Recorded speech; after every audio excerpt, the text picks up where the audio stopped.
And good evening, good evening, good evening. It is CodeZone 58, and the theme is Sunshine, Lua Scripts, and Bytecode.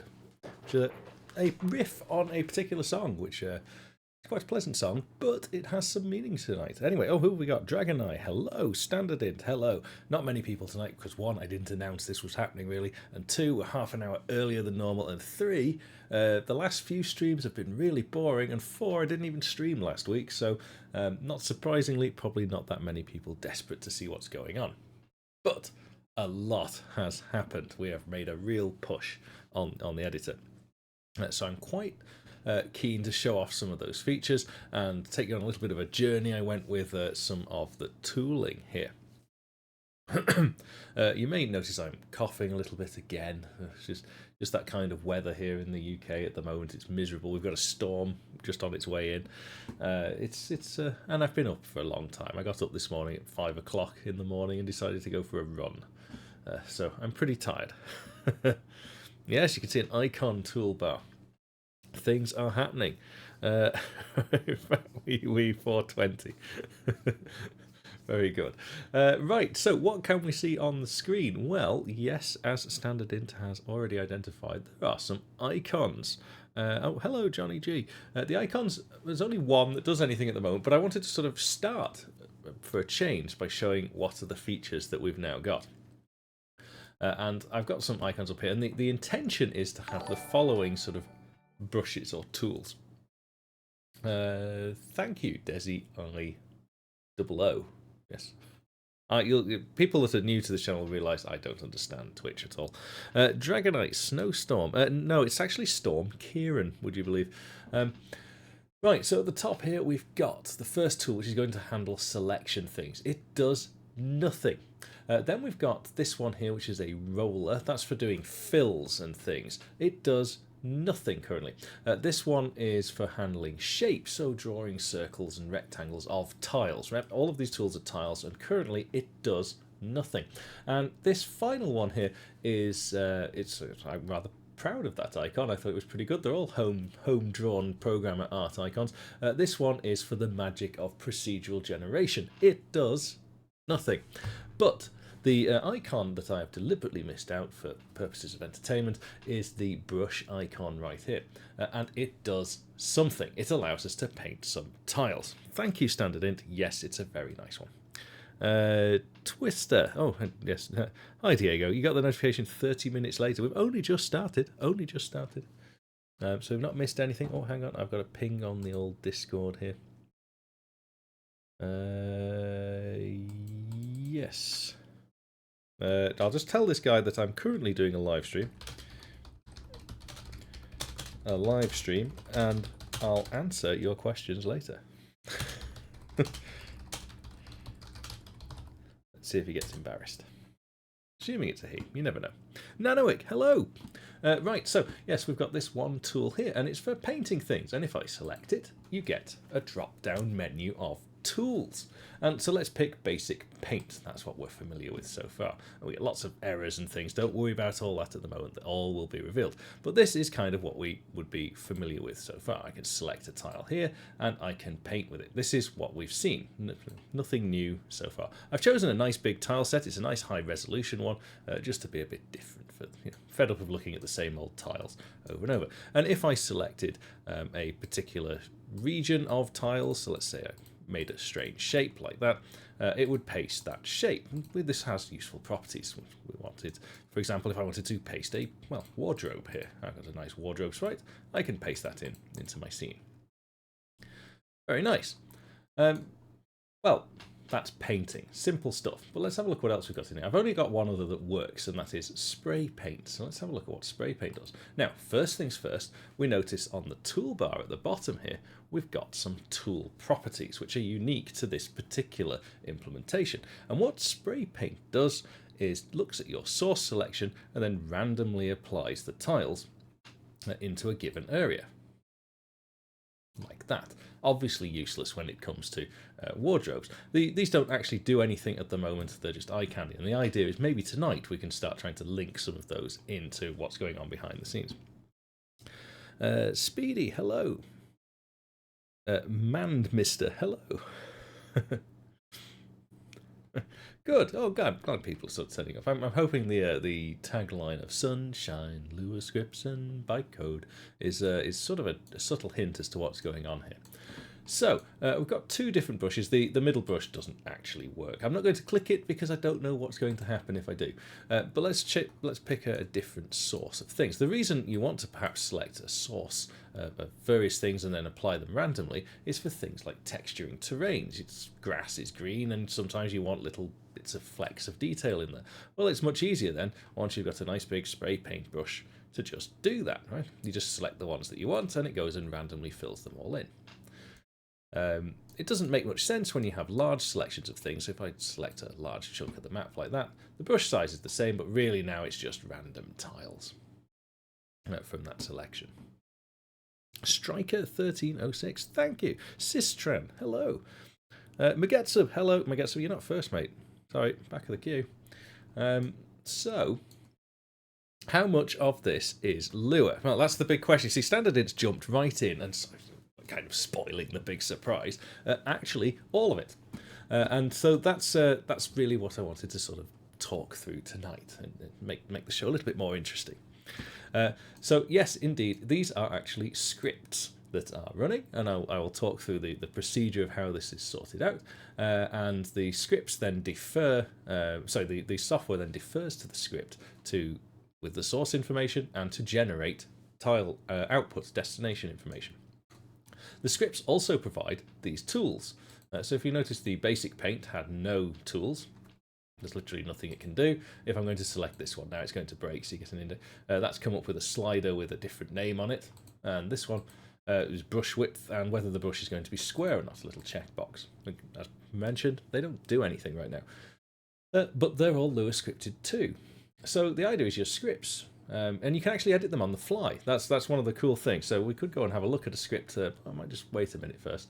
And you can edit them on the fly, reload the tool here, and then crack on with it. In fact, you can add new tools whilst the application is open without needing to close it and things. So, I thought you were going to stream tomorrow as usual. Well, no, normally, I know this is a troll, normally I stream on Tuesdays. I'm streaming half an hour earlier, so if you're going to criticise me for getting it wrong, don't get it wrong yourself.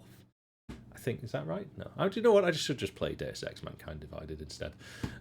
Right. Hot reloading is very useful, and, well, one of the things I've been banging my head against is Lua. Ooh, Lua. I mean, I've done videos on Lua, and in those videos I profess to really enjoying and I'm advocating we should all be using Lua all over the place. And to be fair, it is fine, but its interoperability with the C++ programming language is horrific. And the videos that I've put on YouTube are sort of an introduction into that horror. You very much have to manhandle things yourself. Oh, Morris, hello. Good. Are you using WX widgets? Yes, I am. This is all WX widgets. It's not the most pretty GUI in the world, but it's functional. You're using Sol, I assume. Maybe I'm not. Unless you're also reading into the cleverly labelled title of this stream. So, let's have a look at what's going on. Yes, it's Lua, so we've just gained a bunch of visitors there.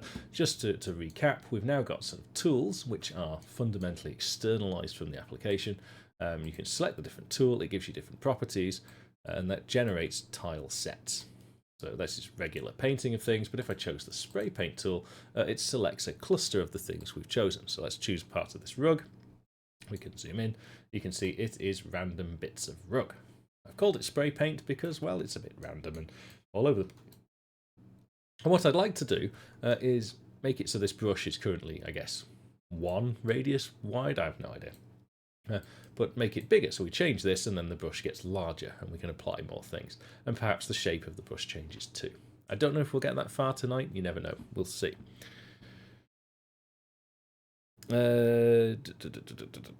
Does help that LuaJIT users get to deal with a toxic maintain. Okay, I'm not going to go into any of that right now. I haven't been following the project. How did you build the actual visualizer you're drawing in? This is actually Pixel Game Engine. Sort of piggybacking into WX widgets. So, Let's crack on then. So we close this down. Everybody's kind of familiar with what's going on. Good, good, good. I've saved this workspace, but I've not saved all of this content in. Now, the log has become very, very important here. Particularly for debugging things. But let's have a look at Lua. So, the first thing that I tried to do, and sorry it's all in comments. Oh, yeah, there's going to be loads of memory leaks right now as well, because I'm not cleaning up anything at all. So don't worry about that. Just pretend they're not there. So the first thing you would normally do when you start Lua is you'd create a Lua state. Like this, and then you'd add the standard libraries to it, and then you'd register some functions with it, and then you'd have to go and check by running the script. You create a check Lua function, which is exactly the same check Lua function as in the YouTube videos, and then actually using the script becomes fun and games. So let's say, for example, here I want to call a function called construct brush, and I do want to call a construct brush function because that's the one that, can you believe, constructs the brush. And here we go. So we would we'd find the symbol in the script, and we'd push that onto the stack, and then we'd check if it's the right symbol. Then we'd push more things onto the stack. Then we'd call it, and if it didn't work, we'd have to go and deal with that. And then we'd make sure that the result that was returned is of the right type, and if it was, then we'd have to go and sort of try and extract data out of that table by pushing things onto it, because remember, everything in Lua is tables.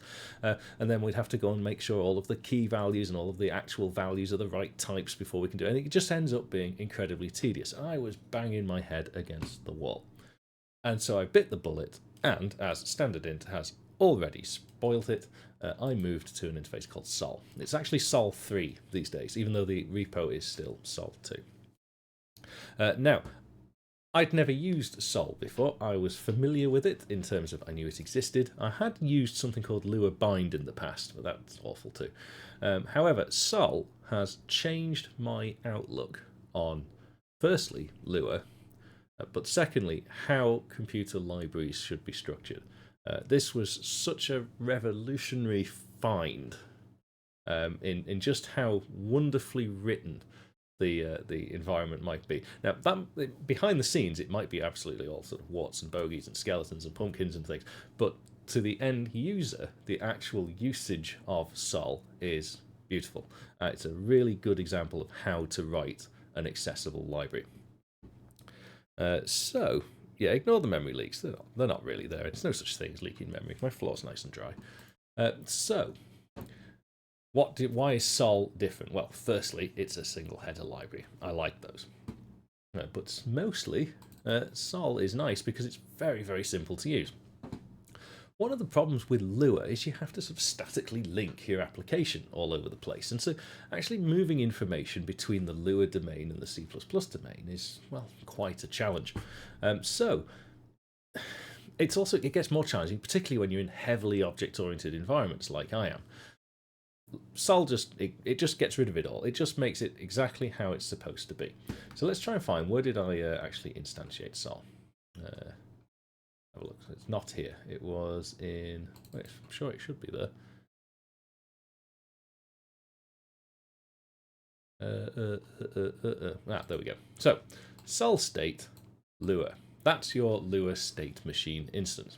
Fine. I mean, that's not very different to how it was before. Let's go into the layer. So this is the code that executes when we open up a construction window in the editing tool. I need to go and find where we started these things. There we go. We'll come back to how the menuing system works later, but there's nothing fancy about my icons and which menu they call. But that's all WX widget stuff. That's WX widget. Here we go. Right. Now, this looks a little bit complicated, but let's run with what's going on here. My scripts all exist in a folder called scripts. Here it is, tools, tiles, paint, and there's my 3 Lua scripts. Let's go and have a look at one. In the script, I have some global variables, tool name, basic paint, tool description, what it does. I have an empty table here called tool properties. No properties for this one. So this is the script that was just doing the regular painting of things. It has a function called construct brush, with which I pass in the current world coordinate, which tile is my mouse currently over, the source selection of tiles. Now, all that is XY coordinates. It's just a vector of XY coordinates. of the static source of which tiles are part of that selection, and the origin of that selection too. And from that, I then construct a data structure. We'll have a look at this in more detail in a bit. I construct a container of which tiles I actually want to paint when the user clicks with the mouse. Now, some of this is a bit Sol speak at the moment. It doesn't really look like Lua, but I just wanted to show there is actually a script out there. So let's go back to the layer con here. Now, come back to that line in a minute. To run a script in Lua, it's this. Save script file, and you pass in the script file. You can actually pass in raw Lua just as you can before. And so it actually throws exceptions, which is quite nice if you like that sort of thing. So if there are any compile errors or whatever, you can capture that and shut down safely. When you want to inject functions into Lua, if you wanted to have a function where you could have like Lua calling the C++ host, that's where you'd need some sort of static linkage. If you've got classes and things, you'd need to have singletons kind of moving pointers around and doing all that good stuff. And that's exactly how I did it in the videos. With Sol, you just literally create the function. So Lua print, remember this is my Lua state here. So I'm creating a function called print. And actually I'm just allocating a lambda function. It could be any kind of callable object, I guess, in C++. It takes a standard string in. And all this function does is call my own debug function to display it in my log. Well, print actually exists as part of the Lua language anyway. So actually I'm overriding that print function. So this one line here of beautiful code has redirected the output of, well, Lua into my own logging system. And I've not had to do any sort of fancy linkage or anything. It was just intuitive about how to go and make that happen. Let's go and see what happens when we start actually using the tools. I'll catch up with some of the chats, hang on. Bliskit, hello. Alta, hello. Apostolisk, hello. That's right, Dragonite, that's the one I use. Yeah, it's a really nice API. So everything in Lua, we'll show a bit more of the advanced stuff. So once I've decided that this is basically, I'm using this to capture the name. That's why I use it. It's so small and succinct, the Lua code, the Sol code. That's why I'm sort of skipping over it. I keep forgetting. I can't even see it's there. Get. Hang on, I'm going to put my glasses on. Get Runelthud. Thank you very much. Appreciate that. So if you actually wanted to get those global variables out of the script, here it is. So these were tool name and tool description. Before you'd have to push things into a table and make sure you do a safe call and all that good stuff. Well, no, you don't have to do that anymore. You just, in fact, providing you know that they're there, lua.get, just convert it to a standard string for me, please. Tool name. Done. And you can't get better than that. So here we go, loading up the tool name and description. Just done.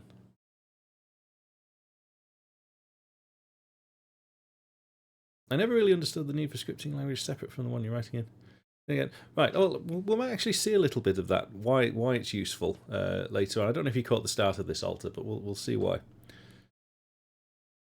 Morris is quite right, though, that you don't have to shut things down, and it also allows it to be far more accessible for the community to edit as well, if they wanted to. So, yeah, reading those global variables, I mean, in my video for Lua, that's already like 20 lines of code to get access to those. Here it's literally create the machine, run the script, access the variable. It's 3 lines of code. Right? You can't get better. So once I've loaded up this machine, this one is just to get the name and the description to display it in the menu. I create a structure that contains all of those menu items, and basically all that's doing, as you can see here, is using the file system part of the standard library to, well, read in all of the files in the appropriate scripts directory. So by pressing the paint tool, I then tell it which path it needs to look at. Let me zoom out just a little bit. We can see a bit of a wider field of view here. So I've selected my tool by pressing the right icon at the top. I then go and populate a structure based on the contents of the folder. And so you can see here on the left, the folder's just these 3 scripts at the moment. Place tiles, paint single from random, spray paint. So I append the right folder to the path. I then make sure it exists. I go and open it. I iterate through it, and I create a state machine for every single file that's there. Yeah, it might be a bit slow. Maybe there's ways to optimize that. At the moment, it's fine. I just get the name and the description of the tool that's there. And if I want, I can get other properties too. I don't really want to get other things about it right now because all the user is doing is selecting it from a menu. We're not using the tool yet. When they click on something in the menu, this function is called onTile Paint Tool Select. And this is where we start having a look at this secondary toolbar. So let's go and have a look at a different one that's got this tool properties table handled. Spray paint. So I've got my spray paint, I've got my description, and then I've got my tools that are going to be along the bottom. I've got some arbitrary ID number. These aren't linked in yet, so I'm still sort of fiddling this one out. I've got what type should the control be that's been displayed at the bottom. I've got the label of the control, and some properties based upon what type the control is. So if it's a slider, a minimum, a maximum, and the default value. We can have a look at how the construct brush function works. You can see I've been sort of hacking out different approaches to making this work. And I don't think the solution I've got here is the final one. So don't all run away and start writing scripts, because I think there's a tidier way still to do this. I just need to try and make Sol work in this regard. And I might have to contact the PhD, the guy behind Sol. I can go, hey, the PhD, I've got a PhD too. Let's talk. But effectively what I'm doing is I create in the C++ world a vector, which is going to be my output. Now, what Sol can do is directly bind to things in C++, so you don't even actually have to handle the interop. This brush out here is a standard vector to all intents and purposes. There's not sort of lots of fancy copying and cleansing and moving around going on. It's a standard vector. So I can call the clear function on the standard vector, and then I can add to it new vi2d. Now this vi2d is a OLC data type, and we'll have a look at that as well. So I want to create a new one of those, and I construct the coordinates accordingly. And then for that's the destination. The next one added in will be the source to draw at that location. So this is the basically I'm picking one at random from the vector of tiles that have been passed in. In Lua, this hash tiles in returns the size of the object. So I'm picking a random number between 1 and the number of things. Lua starts from 1, sadly, and then that's the particular tile I'm handling to the output. And I'm doing that for the plus shape of the brush that you've seen so far. This return 6 does nothing. I had to return something at the time. I just picked a number. It's a good quality random number. So let's have a look at the rest of that function then, which is in Lake on here. So once I have once I've chosen the particular tool, let's say spray paint, I now go and create my tool proper. I create another Lua state machine. At this time, I give it access to the standard libraries that I'm going to allow the users to use. So Lua has all sorts of standard libraries. At the moment, I'm giving it the base stuff, which I think is mostly I/O, and the math libraries. Thought they'd be quite useful. Let me just catch up with some of the things. Alex is here. Hello. Standard, it's already running away and writing scripts. Johnny G, sorry, Jerry, possibly a stupid question. Why do we need Lua? I'm confused. Sorry. Okay, because there's quite a few people have turned up since I've started. Let me just start up the application here. Why do we need Lua? Let's run it. I've obviously selected something, so we'll have to wait for the compile. Whilst that's compiling, as soon as I start talking about this, it's going to launch, isn't it? Here you'll see I've wanted to bind my OLC. See, I told this would happen. We'll come back to this in a minute. Go away. Here I wanted to bind my OLC vi2d data type. That's a standard integer 2D vector. It's ubiquitous in OLC Pixel Game Engine land. So I told my Lua state I've got this new user type. It's this in C++ domain. I want to call it this in the Lua domain. Please give it a constructor, an empty one like this, or one that takes in 2 properties. And these are the names of those properties. And this is how you reference them in C++ land. And that's done. So if I go and now actually have a look at the Lua script, any of them, you can start to see this vi2d. I'm creating a new instance of it, passing in the x and y parameters. This tiles in is of type vi2d when it comes in, so it's already got the .x and .y properties I can use. So I can then just go and add those to the standard C++ vector in the background. Right, let's whilst that's booted up, let's go and have a look at why is any of this useful. Well, let's load up that test workspace I had before. Do you want to save this? No. Workspace 5. I'll just maximize and pull that down there so we can see what's going on. So if we pull up the construction, it's just an empty big matrix at the moment. I'll pull up the static tile source. I don't know why these don't draw.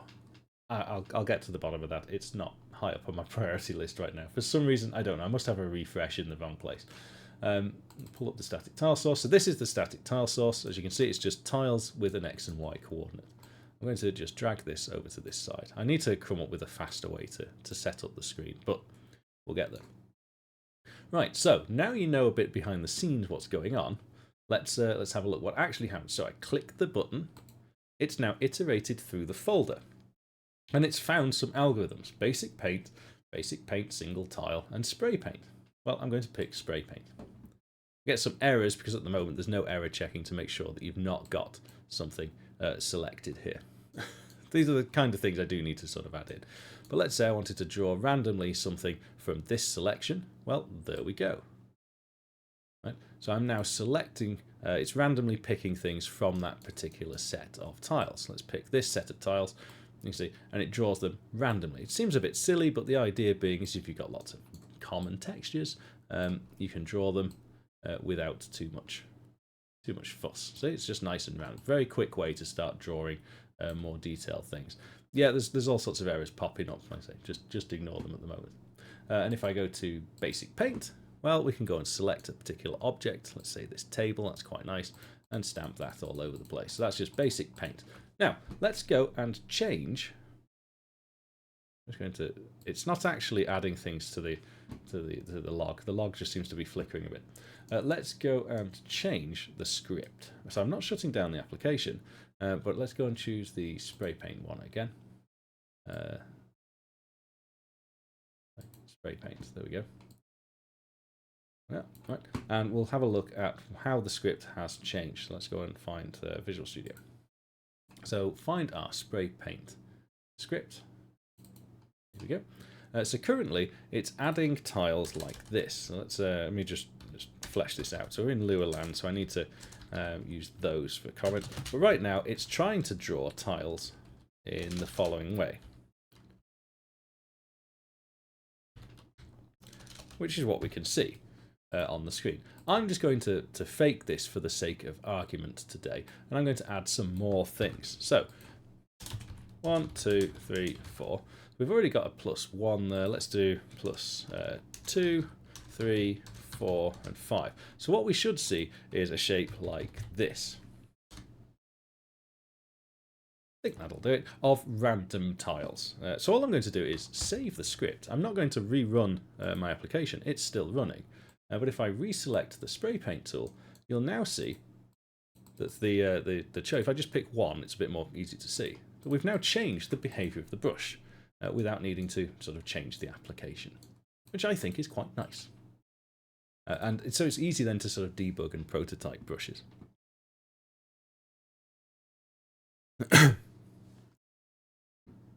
So that's one of the reasons why Lua is quite nice, right? We can use a simpler language. Lua might not necessarily look simpler, but it is really. Really, when all we want to do is some simple translation from one set of coordinates to another. So we've changed that in Lua land now. The reason it's not random is because I've only selected one source cell. It just makes it a bit easier to see. So if I select 2,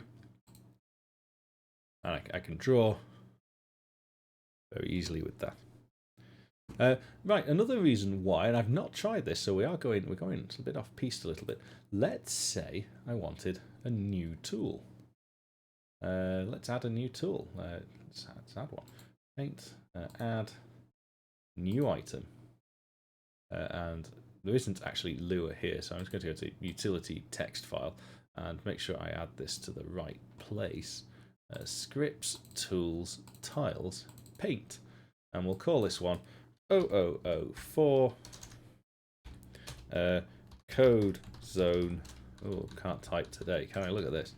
CodeZone test.lua. Oh, I'll come back to that. It's just selecting the folder for now, isn't it? CodeZone test.lua. Very good. And I'm just going to simply copy and paste the basic one. It's a good starting point. Put that there. Now you see the application's still running, but hopefully I should now be able to go to here. There it is. We've got basic paint because we had it called basic paint. Let's call it something else. Let's go and update our script again. We don't want to call it basic paint anymore. Let's call it CodeZone Special. I'm not bothered about the description right now. Go back to our running application. CodeZone Special. There it is. So being able to sort of dynamically change how our application is presented to the end user is quite a nice thing. It's flexible. That's fundamentally why you want to do some scripting. The reason I've chosen Lua is Lua isn't actually very slow. It's how scripting languages go. It's one of the faster ones. And so all that particular one did was it was just a duplicate of Paint. So that's why it's behaving like the regular Paint tool.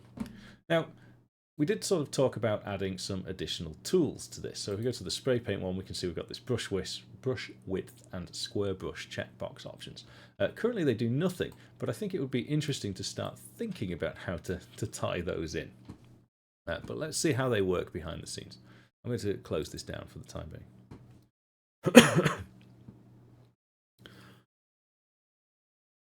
Yeah, it does work quite nicely. Yeah, it's quite a bit. Well, I originally started doing the Lua thing with a bit of intrepidation because I thought I know Lua reasonably well. I know how to interact with Lua, but there's just so much to do. And finding Sol and the way that it's presented Lua has been very, very refreshing. And it sort of really got me inspired. And that's why I've made these sort of giant leaps in development. Once I got going with it, I just thought it's just writing itself. It's working.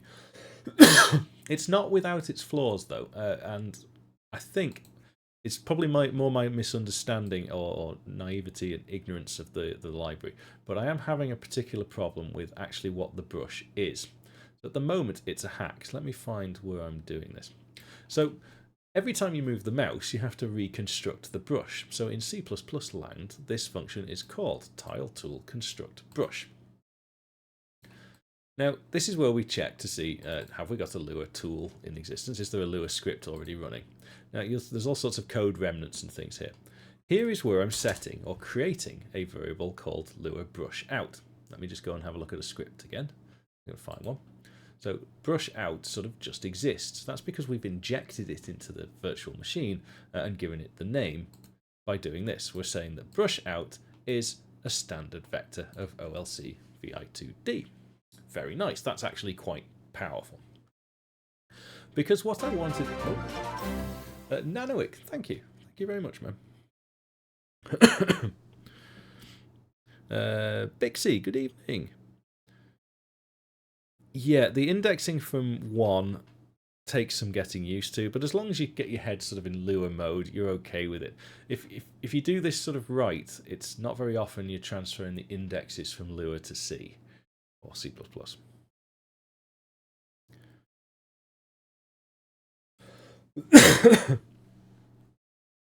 Yeah, so for the tool properties out, you could do an on-property change Lua callback. What I was actually going to sort of do it the other way around. The on construct brush function is called many times. It's called every time you move the tile around. So I was just going to have the Lua script interrogate the host environment for what is the status of those controls.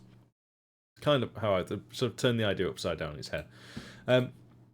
Now, I wanted construct brush to return something a bit more sophisticated than this.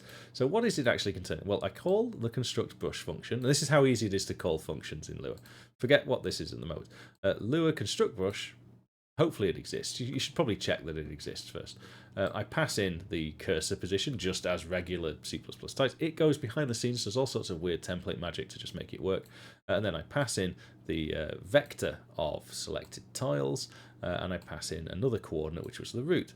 And I'm expecting the function to return an integer. That's what that return 6 was. What I'd rather have is rather than injecting this vector into brush out, I'd rather have the function return a standard unordered map. Now, why is that? If we want to consider what is going on with the destinations and the sources, the destination is the shape of the plus that we saw based around the mouse cursor. But the sources are sort of any tiles from that source tile. Both are flexibly choosable. It's however the script wants to manipulate that information. So I figured if I had a standard unordered map, where basically I had a coordinate which was the destination tile, and I also had the source tile. These fundamentally are just 2D coordinates. I'd have a nice single data structure that contains all the information I need. And the fact that it's an ordered map, it's great, because if the user in the script accidentally outputs the same tile twice, well, that's exactly the behavior you want. We've looked at using sets and maps to handle this exact thing before. Excuse me for the cough. You're in a process of stack indexing. Yeah, forget it. Get Sol, Alex. Just get Sol. Forget. You don't have to bother with any of the stack indexing stuff. That's like so last week, Alex. So I thought this would be a nice, convenient data structure to have, and it's easily interrogatable by the C++ environment, and it's got loads of sort of just useful spin-off features, which we've talked about before. However, I cannot seem to get Sol to do this. The documentation says it should be able to. So what I was trying to do was specify OLC vi2d for my 2 coordinate pairs. Here we are. OLC vi2d. Now, forget for a moment that I'm also writing it below. If I compile this, make sure, why has that not gone green? Don't know. So I'm mapping basically one tile onto another tile, which is exactly how I wanted to describe this problem. If I compile this, we start entering, well, what can best be described as template hell. I'll have to wait for my compiler to warm up. Here we go. So, this is where C++ gets its reputation from. So just trying to inject the map. Now I thought at first, is it because I've got a hashing problem? Is the key for my map not hashed? Well, that's not true. It is hashed, and that's exposed as well, because I often have sets of these 2D coordinates. Not a problem at all. It does actually seem that something, I'm obviously clearly doing something wrong, but it just didn't like it. So I thought, well, I wonder what if the type is too sophisticated? What if it's something to do with custom types? So then I tried just int and int. Something really basic. There should be no special wizardry required to do that kind of mapping, but exactly the same set of errors appear. Yeah, my IntelliSense is no good at the moment. It's kind of understandable because in this solution, I have over 70 projects, and I think that the IntelliSense file is about 25 gigabytes at the moment in the background.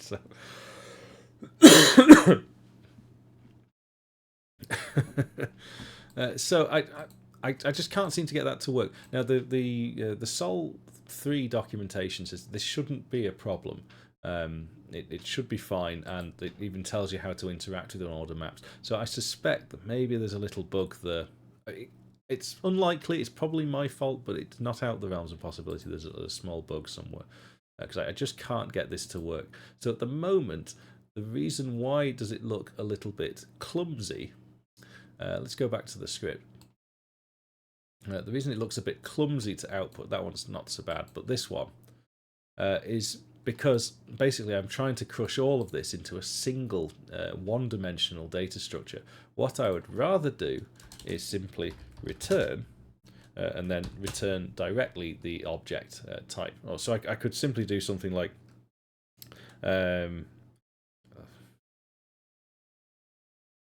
it would, what I would like it to look like is something like vi2d new. This would be the key, so some location is equal to vi2d new or well, no, sorry, not that. It would be from the tile source. So tiles in whatever, 55, 56, whatever, and just return a whole set of key and value pairs like that, which I think is a far tidier syntax than actually having all of this this weirdness. So still up for debate how I'm going to solve this. If I can get the map to work, then that's exactly how I should be able to return this data structure.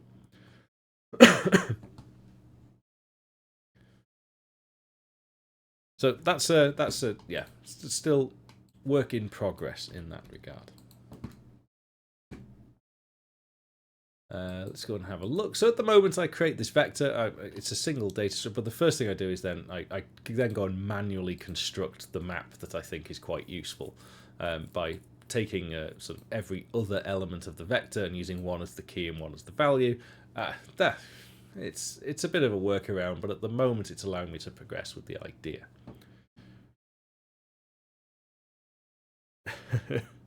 You have no soul, Alex. Oh dear, what a shame. So messing around with Lua and Sol has been a large part of my week. Now let's have a look at these tool properties, because we're going back to sort of 101 object-oriented stuff. The control that's housing the properties is a regular WX widgets toolbar, but it doesn't allow you to just sort of randomly add any control. It purports to in the documentation, but in reality with WX widgets, not everything as it seems. So it's actually, you've got to add controls to it. So normally we would inherit from WX panel and that sort of thing. No, you've got to inherit from WX control. That actually caught me out. But what I'm looking for is the file for all of these things. Let's have a look. Where did I put it? I don't think I've moved it around yet. Tool prop. There we go. So I've created a base control called a tool property. And basically I'm going to take a leaf out of the OLC data file thing and just basically have everything either be double or string, and both are valid and both are easily convertible from one to the other. Which I think will be sufficient for the kind of properties on the bottom. So even that Boolean checkbox is just a 1 or a 0. So I've created a base class, given it some constructors, some properties, and I give it a sizer and a label.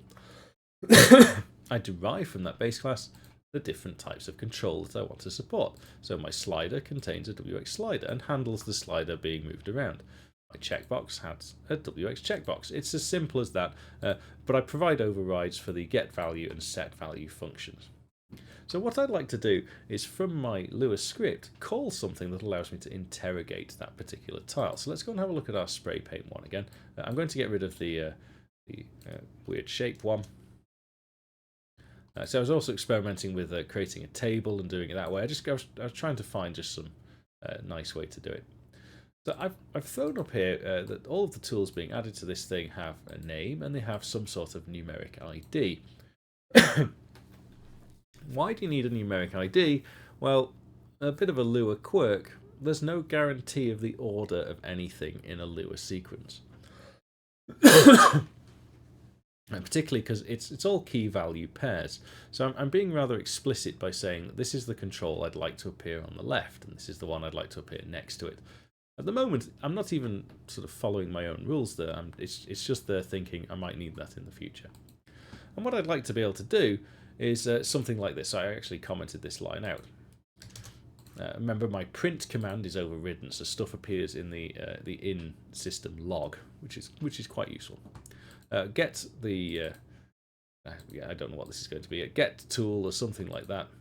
Get tool property, give in the ID. This calls C++ land, and C++ land then responds with something.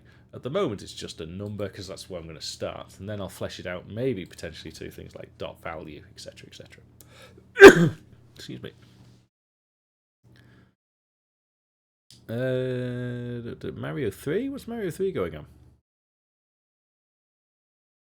That ID should be 1 based, not 0 based. Yeah, that's right. Yeah, I'm struggling a little bit today. We've got a pretty bad weather at the moment, and I've been burning the candle a little bit at both ends. I'm a bit tired. So that's sort of in principle what I was going to do, and I thought it'd be first, just every time we construct the brush, just to display that number to see if it's changed, and then try and make it work. So I need to add in a function called getToolProperty into my C++ host environment, which can then read the appropriate property from the control panel. However, why does this get a little bit complicated? All of the guts of the brushes and things are handled in this class, which is the editing environment for the construction. The Lua state machine and the tools, however, are not part of this class. They're part of its parent class, because that Lua state machine needed to be loaded. But I could try and defer and have all the Lua in one place, but I think what I'm just going to do is have a little bit of spaghetti to allow me access to those controls.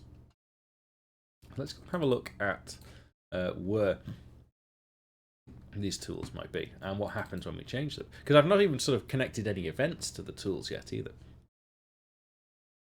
So here we are back where we started. We've just loaded up the Lua script. I run it, and then I check to see, is there a table called Tool Properties? Recall that that is the name of the table we're interested in.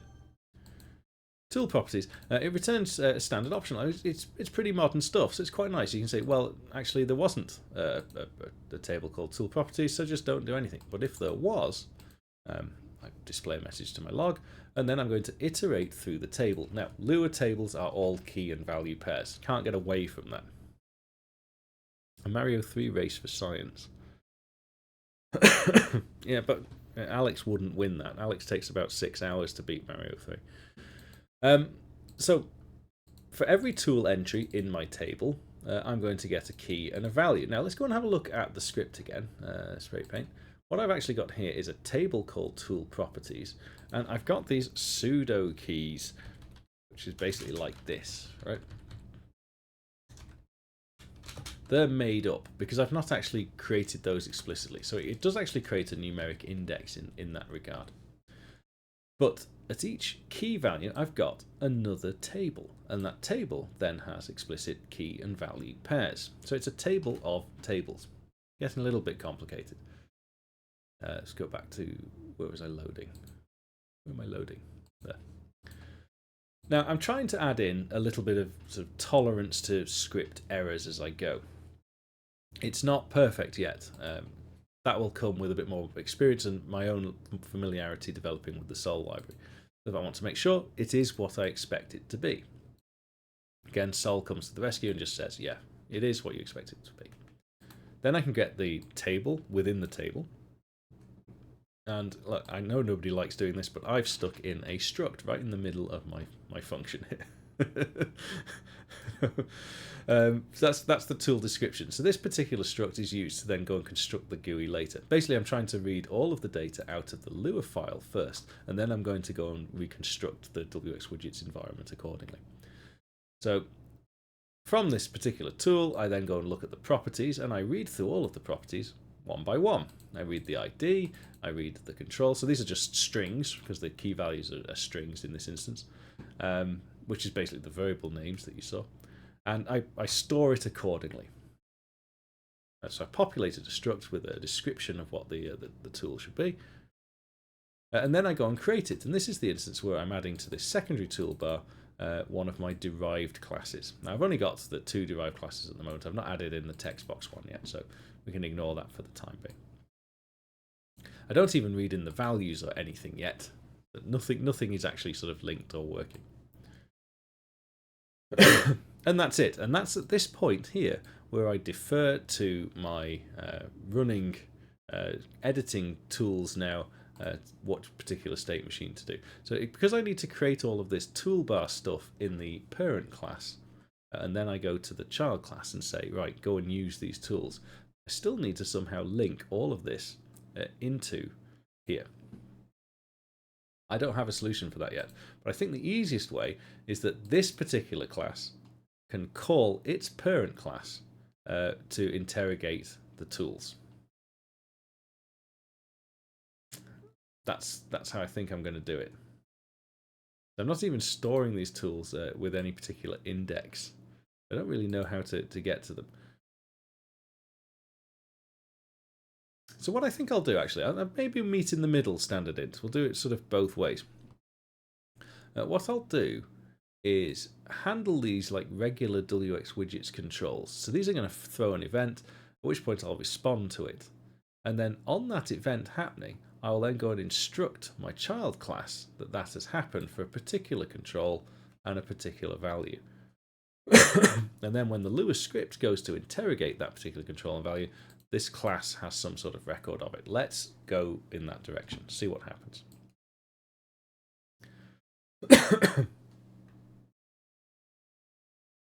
Right, I want to bind some stuff to my tools. Oh yeah, let's have a look at this.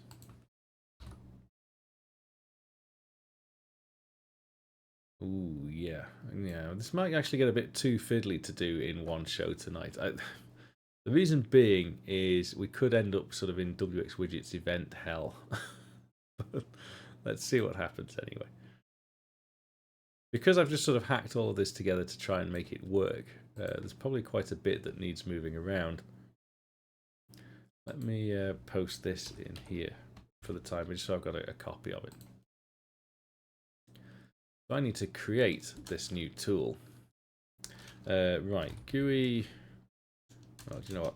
Auto to the rescue. Oh, because I'm in a switch case state. See, that's why things are starting to get a little bit new, get fiddly straight away. Right. Auto. Let's call it new tool equals new GUI. I can copy this bit. Actual code happening. Actual code happening. Oh. GUI tool property slider. That's the parent. That's the label. We should go and extract all the other stuff out of the tool. I'll come back to that in a bit. That creates me a new tool. I can then go and add the new tool. Why have I created it like this? Because I need to somehow connect that particular new tool to. Do I get any sort of interesting properties with this? Ugh, label. Adds an arbitrary control to the toolbar. Notice that the control will be right. How can I actually get what the tool is? Let's have a look. Tool props bar. Get tool. Is that a thing? Get tool by pos. Wow. Get tool by pos. I'm guessing they are all in order. But how do I link the event? See, the thing is, on a regular toolbar, it's expecting just buttons. That's what we've got up here. So when I construct the first toolbar, we're actually adding the icons. Add tool allows me to just specify some arbitrary ID, which I can then use to filter which particular tool was called. When it's the custom tools, I can't add in that ID.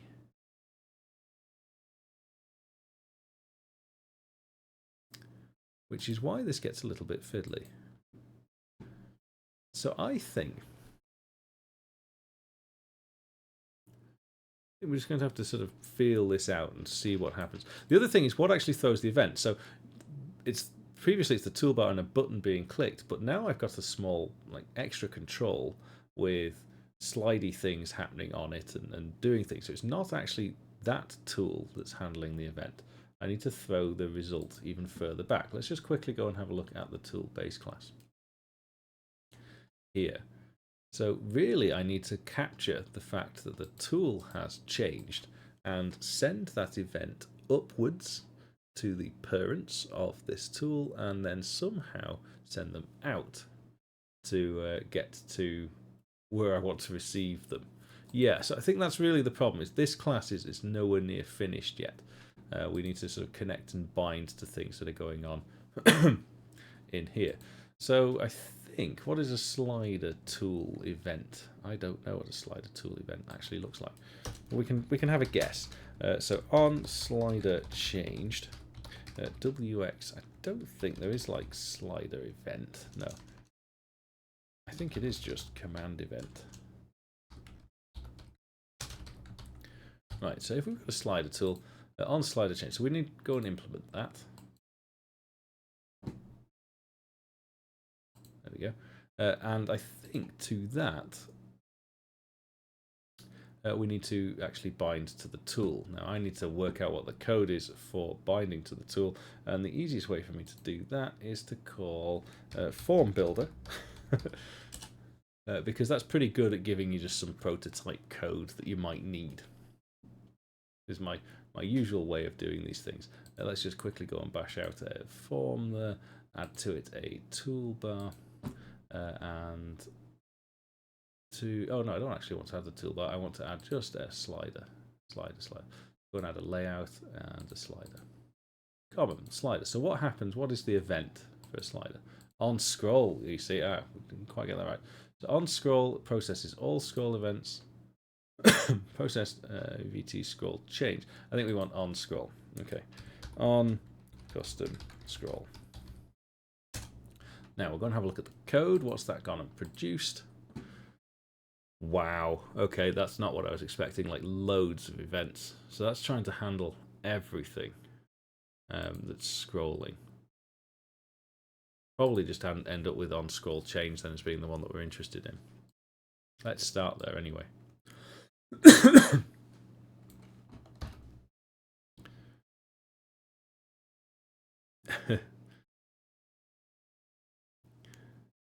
Not again. We're not going to do much code. We've only got a few minutes left. That's a few scroll events. Yeah, I was expecting it to be a little bit more simpler than that actually for a slider control. It's really handling anything that moves the slider around. Scroll change. End of scrolling. See, that says MSW only, which is no good. Right. That's why I kind of feel it's got to be. What's on scroll top? Scroll to top. Oh. Process on command scroll. No, on slider. Generated after the change. Ah, okay. In addition to one of the events above. Oh, this looks like a flipping slide bar. It's not a simple tool at all. Let's run with something simple to begin with. Well, since it's Windows only, but we'll actually flesh this out as I try to understand it. Right, so let's go and bind that. So when we create the slider, I now need to tell it to give me the event. On slider. Here we go. So this is where I create my slider. There it is. And I'm going to add to the slider. I'm going to connect that slider's event on custom scroll. What did we actually call it? On slider changed, and it was a scroll event, not a command event. WX scroll event.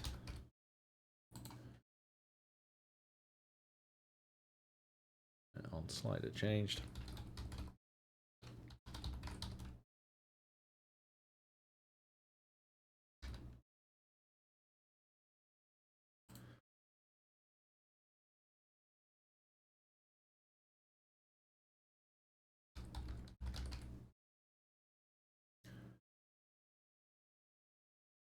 Right, so hopefully calling moving the slider should start to call the appropriate event. I'm just going to put in a disconnect here as well when we actually destroy the control. The on slider changed. What I should be able to do here now is set value ebt dot get value. No, get scroll. What is the actual event? Where do you actually think you get the position? Get position? No, it won't be that. It is that. Flipping it. That's awful. Terrible. Get position. Why would it be that? If it get position, you'd assume it just returns you the top left coordinate, wouldn't you? Not a. That's awful. Right. So that's okay. So my property is like up to date at least, but now I need to somehow get this property to be interrogated. Let's go and have a look here. Maybe I don't need to actually do that at all, and maybe I don't actually need to do that. All I need to make sure is that I've got some sort of container of these tools sent through to my class down here, or at least pointers to these tools. Okie dokie. Let's try that then. That sounds good, doesn't it? So I'm going to create in this class laycon.h a vector of the actual tools. Standard vector, what was it? OLC, GUI,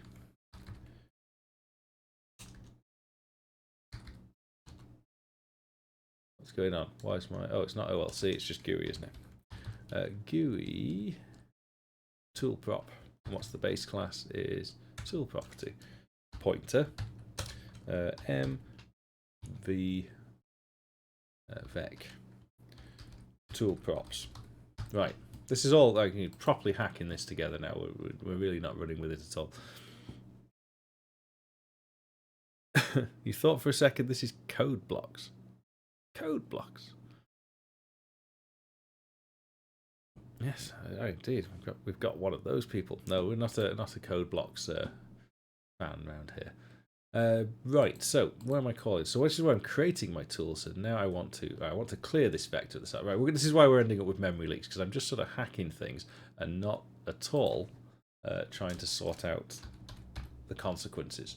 So toolprops.clear. Hopefully WX widgets will actually have deleted all of that for me, so that shouldn't be a problem. When we add the tool, I need to add here, yes. So mv tool props dot add a new tool. Now, for the time being, oh, push back, isn't it? For the time being, I'm just going to try and assume that the slider is the only thing that I've got. And I'm going to pass to this that particular vector, mv tool vec tool props. So I need to go and edit this with the right function. Peak definition, and I need to copy from this.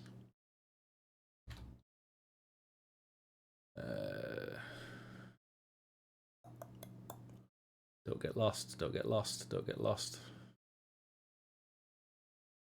Not that one, it is this one. It's because I had a sub window open, which is what's confused me. And it's closed it. Where's my create tool? It's in here somewhere. Tile tool, open tool, there we go. So I want and I want the header file for this as well. Header file, where we go? Header file, there we go. Open tool, right. Oh, v tools. Well, it looks like I need to do some including as well. Include GUI tool prop.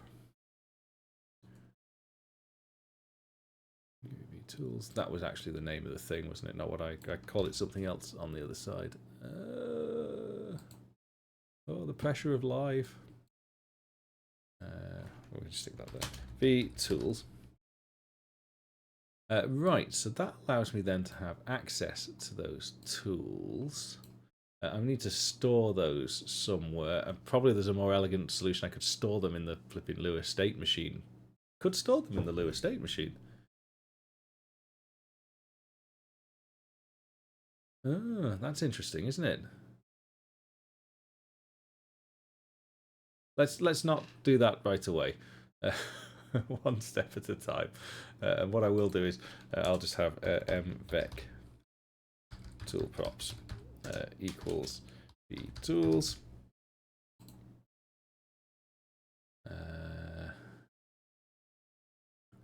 I'm half tempted to try and store this in the Lua tool space. I mean, why not? What's the worst that could happen?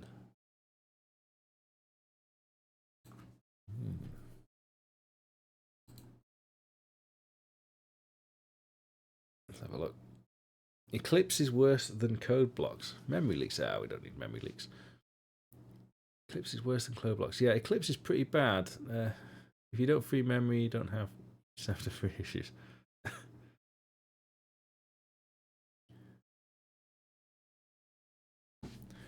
Right, I think.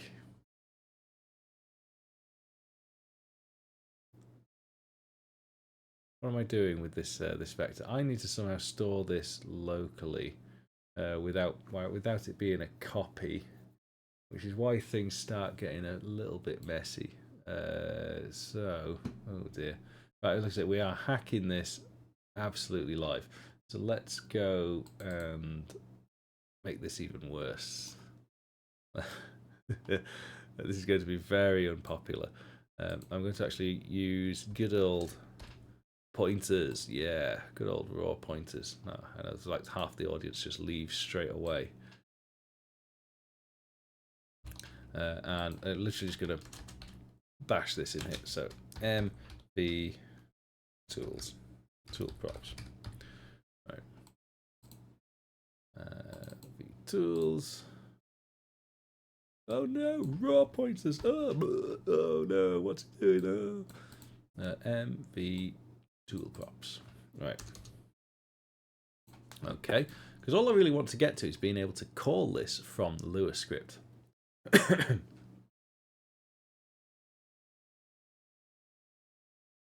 So I'm going to just pinch my print function, which I had before. I'm going to do it. Too many files. This is why I like single file solutions. You're not doing all this messing about. What is this? I need to get the. Oh, that's okay. That's the address now of vectool props. And I want to get the print function because I just want to copy how I did that. There we go. Copy. Let's go into the edit here. So I'm just going to, every time we call this function, I'm literally going to inject this in. And I'm going to have get tool value direct as a function.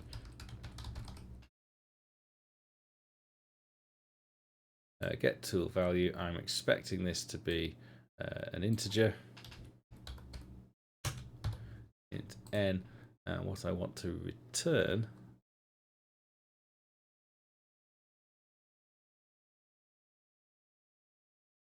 yeah, I've not actually tried doing return types from this, so I wonder if it's just all smart enough to work it out. I hope so.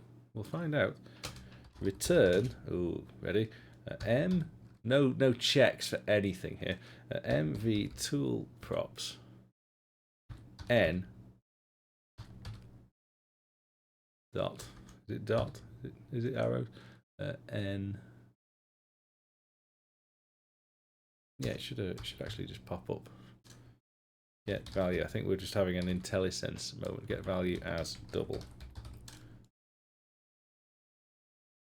And that needs to be captured.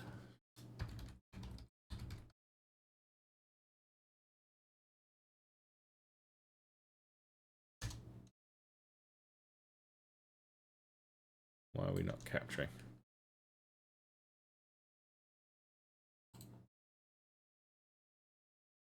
Expression must have. Why is that? Get tool value. Don't know why it's not letting me. Oh, because it's not. It's called something different, isn't it? Flipping it. Okay. Do a get tool value. MV tool is not a variable. Why? What did I call it? I've already forgotten what I called it. Lacon edit MV tool props. Yeah, it is. It's a pointer to a vector of pointers. Brain melt. MV tool props is a thing. I think we just need this. It is. It's there. How do I capture a member variable? somebody shout out. MV tool props. Yeah, so this is all sort of back to front and higgledy-piggledy. I need to understand what this this class is doing without it being in the context of a lambda. MV tool props dot. So that is the vector, but it's a pointer to a vector. So that's what should actually be the pointer to a vector. So if I get the value of this and then choose the thing.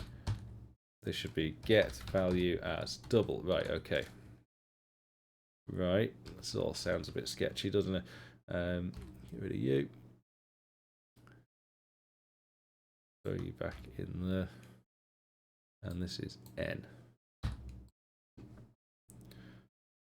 Visualizing the code is great. I think that's great. If you only want to do that, yeah. Yeah, that's what I thought. I mean, ultimately, this isn't where I'm just going to capture everything. Yeah. Okie dokie. Right, so we've injected a function called getToolValue. I've no idea. Is Sol smart enough now to have realised that this is actually returning a double and that it's just all going to kind of work? Who knows? But let's go to our script. Do you know what? Just to take out any chance of things going wrong here.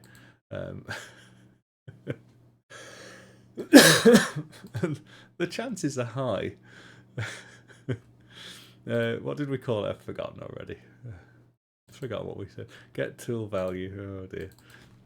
Get tool value. So that should return a double for that particular tool. We've only got the one in, and it should reflect the value of the slider. It won't do anything, but it might print it out to the log. Right. Okay. Before I hit compile, anyone want to place some bets?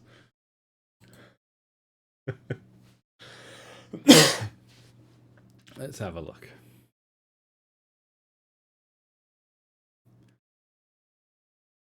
Must have some syntax errors somewhere after all that. It's skipping around for far. Yeah, okay, good. Okay. Not going to let me get away with that easily. Oh, we must have left this bit of code in. Oh, that's annoying. Oh, look. I have to find out where that is now. It's here. This is where we were messing around demonstrating the map bug. Oh, dear. We can take that bit out.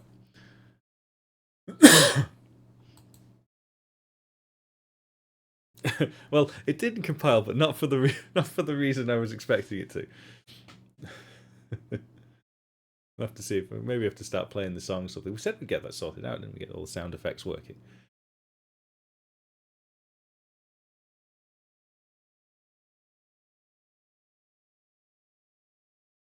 Generating code's a good sign. Right, so after all that messing about, we've got an executable. That's good. It compiled. So, is it going to work? That's the next step. I'd be impressed if it did. I'm not expecting it to. I think there's so many different indexing issues. Let me just double check before we run this.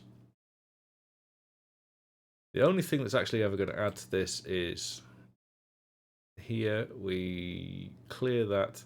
We then link that through to here. Hopefully that stays and gives me access to all of those. Okay. Right, so to get this to power up, let's open the workspace now. Open up the most recent one. And then I'm going to pull out the construction. And just to make sure, I'm just going to select some stuff in there. Right, so this is the construction. I'm going to pull up. So I didn't get any errors sort of in the Lua scripts, which is nice because it has to have compiled them at that point. And I'll choose spray paint. Okay. Let me just choose a static tile source again. Right. Oh, that's actually generating errors. Stack index 1, expected string, receive no value. So I think that it hasn't returned the double to the script. Let's just double check that in here. I'm not writing this off it because I'm not entirely convinced. This doesn't. I'm not even sure what that does. So let's just get rid of that for a moment. The double dot is the concat operator. So I'm just going to save the script. I'm not going to relaunch the application. Try relaunching it this way. Spray paint. Ah, tool property. Look at that. 0. Change the slider. 14. Look at that. Right. See the power of Sol. Straight up, all that messing about, all of that rule breaking. But now we've managed to get some sort of interoperability between the slider tool and what we're doing. You see? Right, so with that, I've got to kind of follow this up now. Let's just keep going. So we've got sort of a crude. I'm going to be even cruder here. I'm going to just stick in some for loops based around the top left of the brush. Let's try that. So for I have to remember the syntax for loop for loops. For x equals 1. And we're going up to, we want to go to the brush width. So let's actually read that in now. We can keep that there as well. So w equals get tool value 0. So this is all very bare bones at the moment. We need to idiot proof this and everything. X is 1 to w and do end. Right. Let's now let's also do a y as well. For x equals, for y equals 1 to w. Right, so that's all of the x and y's. I actually probably do want 0 in this instance because these are actually cursor offsets, not anything else. So let's see what happens. So the first thing I want to add in is literally the location. vi2d n-tile take. I'm just going. That's what I'm saying. So I'm going to do it from the top left. So I'm just going to add x to u and add y to u. So that's the destination brush, and the source brush. I'm just going to stick with the random brush at the moment. I don't know what the block comment is, so apologies whilst I have to do all of this manually. And the return 6 doesn't do anything that matters. Let's change that to just in case there's a type problem, I don't know. So, what I'm hoping is we start to see a rectangle change in size based on the value in the slider. Save the script. I'm not restarting the application, but I will reload the script. Spray paint. Okay, so let's go into our static tile source, and we're going to select, let's select something a bit. Bed. What a nice idea. We'll have bed. So right now it's picking random bits of bed, and it's 1 wide. If I change the toolbar, oh yeah. Look at that.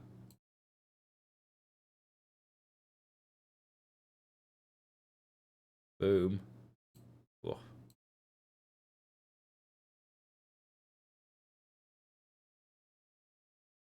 Bits of this night.